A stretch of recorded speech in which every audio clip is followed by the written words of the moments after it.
Hi, David here, CEO and founder of the Freedom Founders Mastermind community.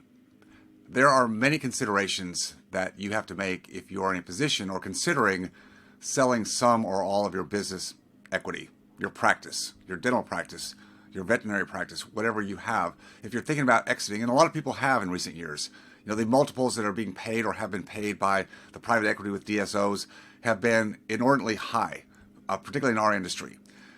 The opportunity has been there for many. And many are looking at, well, what's the best way to do it? All the considerations come down to are really how much capital are you going to get up front on a sale, or if it's a DSO private equity, it's going to be a buyout. You'll get some money up front and the rest of it's going to be on the back end. Well, I tell people today that back end money may not be what is promised, or not necessarily never guaranteed, but what's being promised. You have to be careful with that. And I think too many people are setting their sights on what we call pro formas, or here's what we predict to happen because here's what's happened in the past. What's happened in the past is going to be very different in all assets going forward because we've had some major volatility, some major turmoil and changes in the marketplace. You know what we're talking about. We've had inflation for the first time in 40 years, the fastest rate rise or increase in interest rates in our history, and we're looking at a recession right down the pipeline. All these changes mean that there's going to be major fluctuation in asset prices. So whatever you take off the table today, if you're selling equity, probably you need to consider that the bulk, maybe all what you get. Anything on the back end is icing on the cake. Now, of course, there's other considerations. How old are you? Where are you in practice? Could you sell once right now and then go back and do it again? Some people will do that and may be able to do it well. Again, understanding that the course going forward, I believe, is going to be different than what we've seen in the last decade plus. I think we're going to see much slower growth and much heavier headwinds to these recaps, these refis that have been turning over sometimes in as few as 20 or 24 months.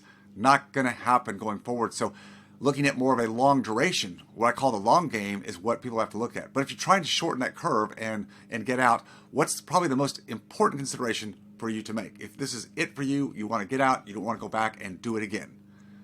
It's cash flow. It's income. Income or cash flow that's not being produced by you anymore because you want out. You want away from the chair. You don't want to be operational anymore. It's your opportunity. You deserve it, right? It's what you want. You don't want to hang around for 3 years, 5 years, or come back and do it again. So you've got to say, how can I replace the income that I used to produce with my hands, my brain?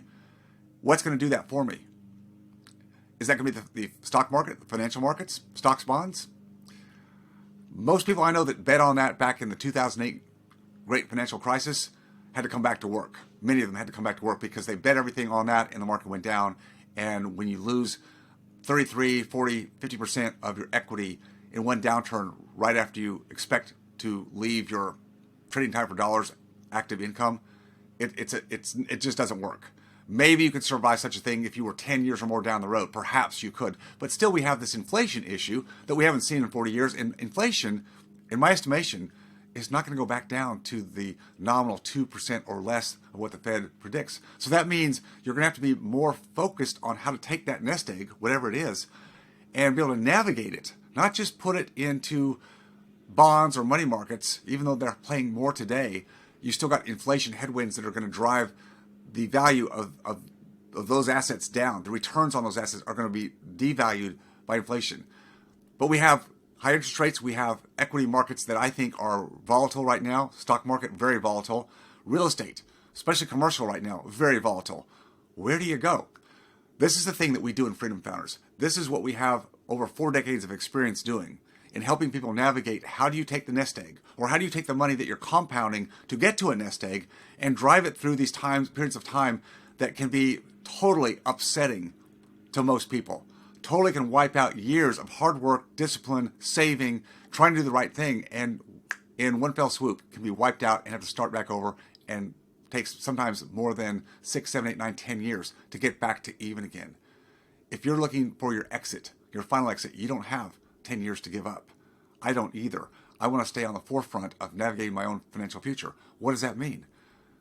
I have to understand how the markets work, and I need to be, in my opinion, more plugged into tangible assets, not financial products, but tangible assets that I can have close proximity to. No, I don't want to manage. I don't want to be a landlord. I don't want to do any of that stuff that I did 20, 30 years ago. But I want to have close proximity and understand equity and debt and how I can navigate with those two constructs.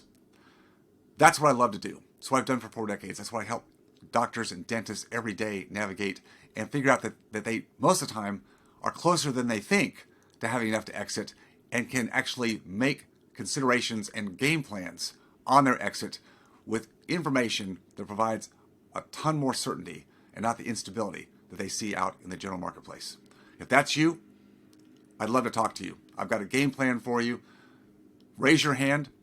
I'm not someone who will tugboat anybody in, but if I can help you, it's my mission to do as much as I can to impact my colleagues, the people that I grew up with, and understand some of the conundrums that are being dealt with today because the markets are changing and the ability to make moves is harder than it was in the past, and it takes more scrutiny and dedication and discernment on your part.